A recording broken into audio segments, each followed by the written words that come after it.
U.S. Senate clears $95 billion in aid for Ukraine, Israel and Taiwan. The biggest chunk, $61 billion, is for Ukraine, which is in dire need of funding.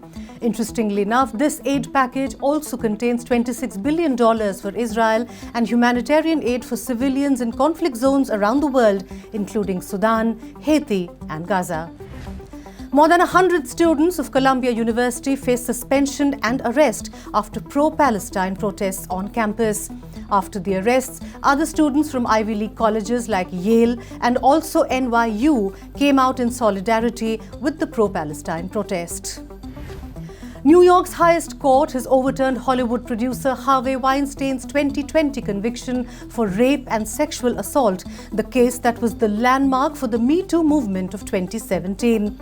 The court found that the landmark jury trial of 2022 was unfair because the judge allowed women whose accusations were not part of the charges Weinstein faced to testify in court. The court has ordered a new trial. The UK government has finally passed its controversial Rwanda bill. Under the bill, asylum seekers deemed to have illegally entered its territories after the 1st of Jan 2022 can be sent to the African country for processing. Crucially, they cannot return to the United Kingdom and must opt for settlement in Rwanda, the impoverished and troubled African country, or another country. In some disturbing news, in a body cam footage, a police officer from Ohio can be seen pinning down an African-American man who repeatedly says he can't breathe. Later, the police officer was caught bragging about always wanting to be in a bar fight. Unfortunately, the 53-year-old Frank Tyson died in a local hospital later. You just got the top stories of the week on this week's Global Compass.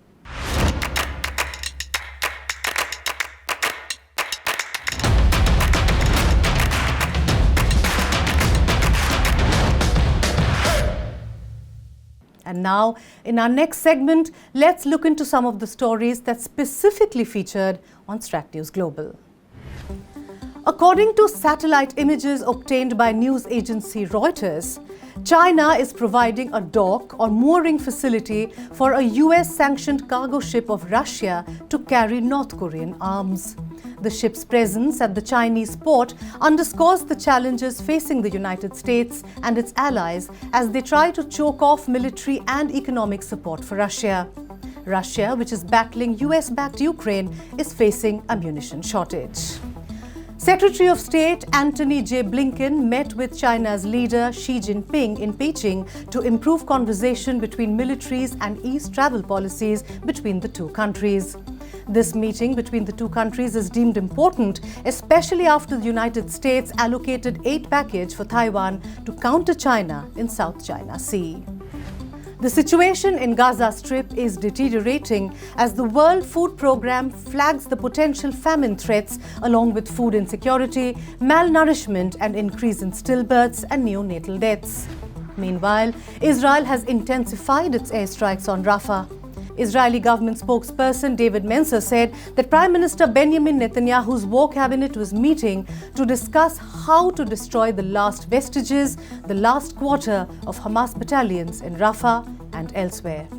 Predictable election results are out in Maldives as pro-China Muizzu's party wins supermajority in parliamentary elections. This outcome is expected to reinforce Muizzu's pro-China stance, especially considering the PNC and its allies had only 8 seats in the previous parliament. And taking the election news forward, general elections have begun in India, the world's largest democracy. Polls are being held in phases. After the first round of voting, we had an in-depth discussion on how the world is looking at these elections with Mr. Richard Rossow. Mr. Rossow is a senior advisor and holds the chair in U.S. India Policy Studies at the Center for Strategic and International Studies. He has been working on U.S.-India relations for over 25 years. This is the largest democratic election in the world, is well known. But besides that, why else should the world be looking at this election with any interest at all?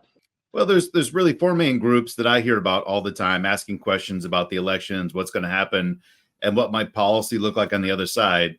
First, you have the business community. Prime Minister Modi, going back to his days as Chief Minister of Gujarat, was seen as very business friendly. And with a market the size of India, with the kind of economic growth rates, the business community is very eager and wants to see what sort of things might happen post-election. The second group is on security, something I know that your organization follows very closely. The Indo-Pacific has a lot of strategic threats. The U.S. India Defense Partnership is growing in new and novel ways. So that's a group that certainly cares about the elections and results. The development community, if you want to see global progress on issues like healthcare and women's issues and such, India is a place that everybody has to engage. And the fourth, I'd say, is on the climate side. India has a large role to play in trying to avert a climate disaster globally. And seeing a lot of the government's programs on renewable energy and such are very important. So yeah, there's a lot of groups that follow with very close interest, of course, because they want to see what sort of policies the election itself might yield after the election results are known. Right. How do you see an impact on India's foreign policy? Well, I think overall, I mean, most of the world kind of expects, as I think most of India does, that there's a pretty good chance the incumbent government is going to return to power. So I don't think a lot of people are spending a lot of time planning for dramatic changes, but you never know, right? Democratic elections, but you might have, possibility where if the BJP loses a few seats, then suddenly they're forced into a coalition, and groups like the Shiv Sena, groups like the Janata Dal United, some of the coalition partners in the NDA might have a larger say in policy making. And of course, you always have the possible upending potential where a Congress-led coalition or the regional parties do manage to unseat the BJP and form a government. In which case it's hard to imagine any of those parties, Congress in particular, having a very large seat. So it's going to be, if that happens, it'll be a very dispersed coalition. And I think difficult in a lot of ways for the government to take dramatic steps in any one particular direction.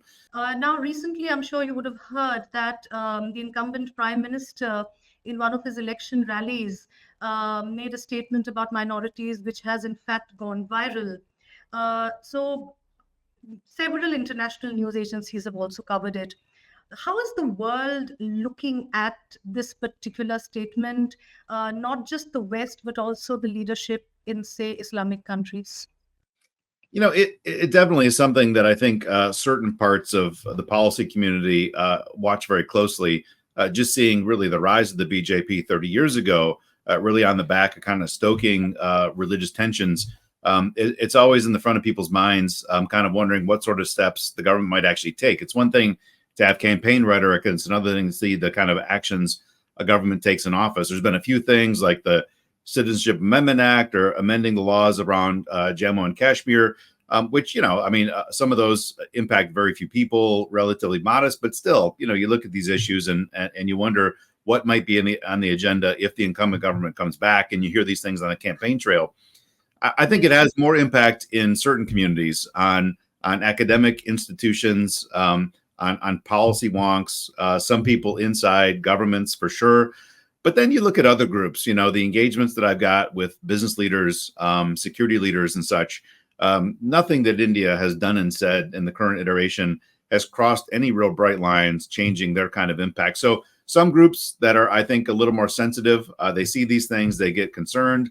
Other groups, like, when a board meeting is coming together talking about investments in India, they're still driven primarily by, is the market opening? Are regulations stable? Is the market, accommodating my products and services? So it's a mix depending on kind of where you sit and what the intention is for your engagement. So this is a reminder to do your bit by casting your very crucial vote to keep the spirit of democracy alive. I shall sign off, but I'm leaving you with beautiful visuals of Russian classical ballet performed by students who trained under Galina Vishnyakova. This event was organized by Russia House in New Delhi recently. Enjoy. See you in the next show.